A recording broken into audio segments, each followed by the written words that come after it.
Célula, pequeño grupo estudio bíblico de la Iglesia Presbiteriana de Bayside.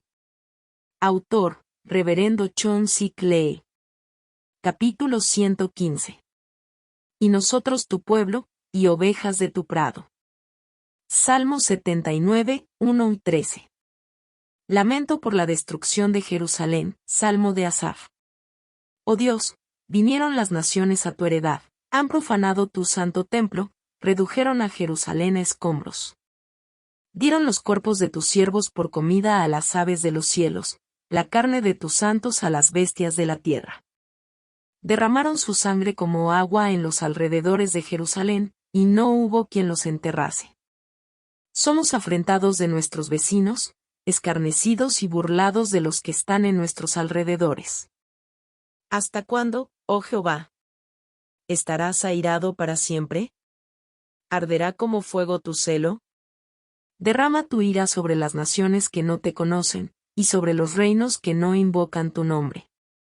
Porque han consumido a Jacob, y su morada han asolado. No recuerdes contra nosotros las iniquidades de nuestros antepasados, vengan pronto tus misericordias a encontrarnos, porque estamos muy abatidos.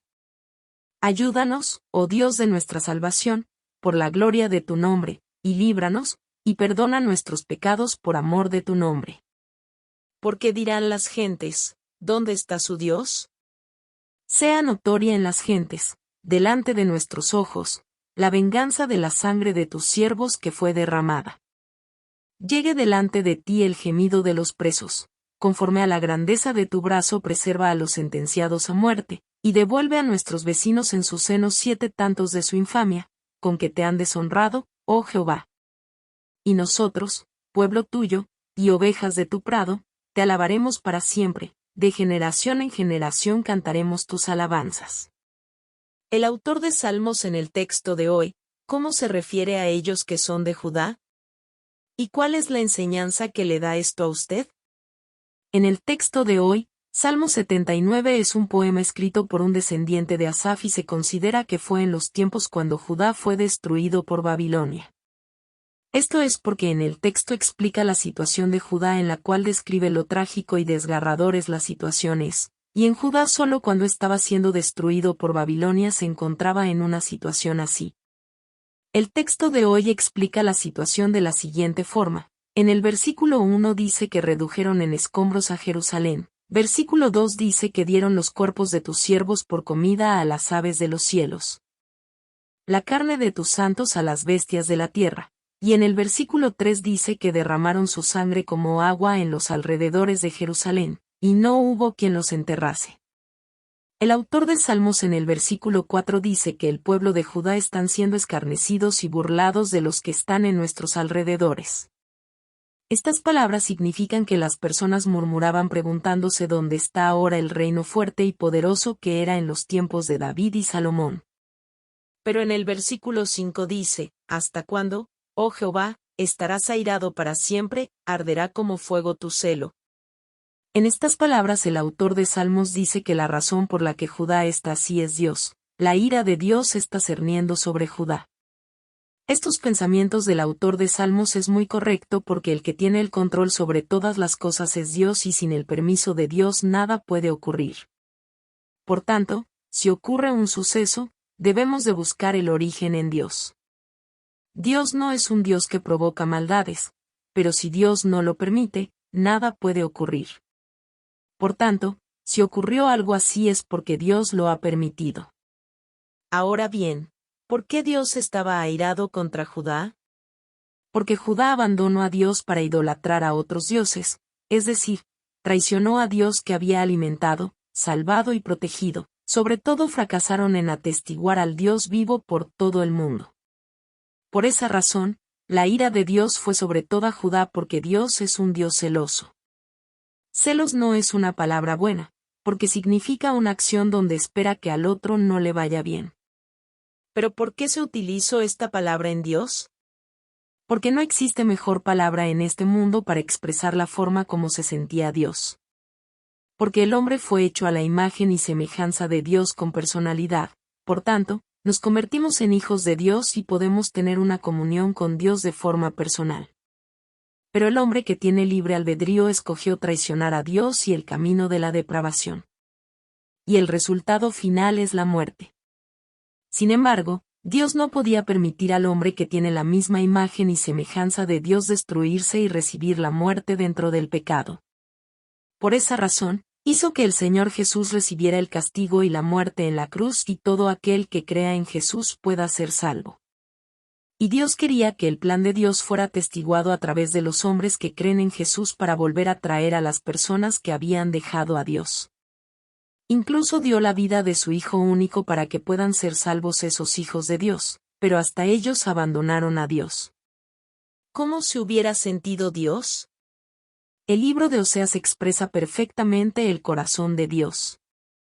En Oseas capítulo 1 dice Dios al profeta Oseas que se case con una mujer ramera. Una mujer ramera puede ser una mujer ya ramera o una potencial ramera que puede depravarse en cualquier momento. Y Oseas se casa con esta mujer, tienen 3 hijos. El primer hijo se llamaba Israel de Isr, que significa sembrar, y Israel de El significa Dios, en otras palabras, Israel significa Dios va a sembrar la semilla, o Dios sembrará. Estas palabras significan que Dios va a sembrar una preciosa semilla y Judá es dejado como hombres de fe. El nombre del segundo hijo era Lo-ruhamah, y significa, no es considerado misericordioso, y las palabras significan que Dios les ha dado su gracia, pero siguen traicionando a Dios por lo que no les va a perdonar. El nombre del tercer hijo era Marga, significa, no es mi pueblo. La razón es que Judá seguía traicionando a Dios abandonándolo. Los eruditos de la Biblia al ver el nombre de los hijos de Oseas juzgan que el primer hijo era de Oseas y los otros 2 hijos no eran de Oseas. Por esa razón eran llamados a no tener misericordia y no es mi pueblo. Ahora bien, si Oseas sabía de esto, ¿cómo se hubiera sentido? Probablemente, los celos lo hubiera consumido. Sin embargo, las acciones de Gomel empeoran puesto que deja a Oseas para ir detrás de otro hombre quien la abandona vendiéndola.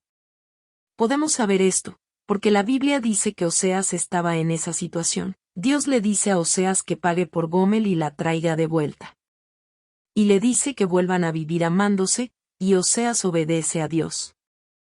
Aquí podemos darnos cuenta cuántos celos pudo sentir Oseas y cuánto dolor sufrió en su corazón. Y esto es lo que sintió Dios hacia Israel. En Oseas explica que Dios es el esposo y el pueblo de Israel como su esposa. En otras palabras, cuando nosotros vivimos fuera de Dios, Dios recibe estas heridas. Pero los celos de Dios no es porque ya no es amado por los hombres sino el dolor en el corazón de Dios porque estamos siendo objetos del engaño del Satanás y vivimos cada día más en calamidades e infelicidades. El autor de Salmos, al mismo tiempo que menciona y entiende los celos y la ira de Dios, le pide perdón por Judá quien como Gomel que ha abandonado a Dios. Y ora a Dios pidiendo que, si perdona a Judá, las otras naciones verían al Dios misericordioso, haciendo evidente que el autor de Salmos conocía la misión que tenía Judá en el mundo. La de atestiguar a través de ellos al Dios vivo. Por tanto, cuando estemos orando a Dios debemos de recordar esta misión y orar al Señor. Señor, estoy en sumamente dificultad, oye mi oración, y haz ver a las personas de mi alrededor que fuiste tú quien me has salvado, que tú me hayas escuchado mi oración, y que mis hijos sepan que tú eres un Dios que escucha las oraciones. Finalmente, el autor de Salmos confiesa de esta manera, y nosotros, pueblo tuyo, y ovejas de tu prado, te alabaremos para siempre, de generación en generación cantaremos tus alabanzas. En estas palabras, nosotros, ovejas de tu prado, dice no solo que somos ovejas de Dios, sino que somos ovejas del prado de Dios, lo que significa que el Señor es el pastor que cuida de sus ovejas. Un pastor nunca deja a sus ovejas solos, siempre está cuidándolo, si uno se aparta, con su barra golpea para guiarlos por el camino correcto, y si aparece un lobo feroz, con su barra los protege. Nosotros debemos de recordar que Dios siempre nos está cuidando de esta forma, y cuando llegan situaciones peligrosas está listo para salvarnos. Por tanto, no teman cuando vienen dificultades en nuestras vidas, porque Dios nos está observando y cuando clamamos por Él, siempre viene en nuestra ayuda. El día de hoy también oremos a Dios pidiendo que nos proteja sabiendo que nos está observando listo para venir en nuestra ayuda. ¿Alguna vez usted ha experimentado que Dios es nuestro pastor? Compartamos esta experiencia. Vamos a compartir lo nuevo que ha sentido y ha decidido con el texto de hoy.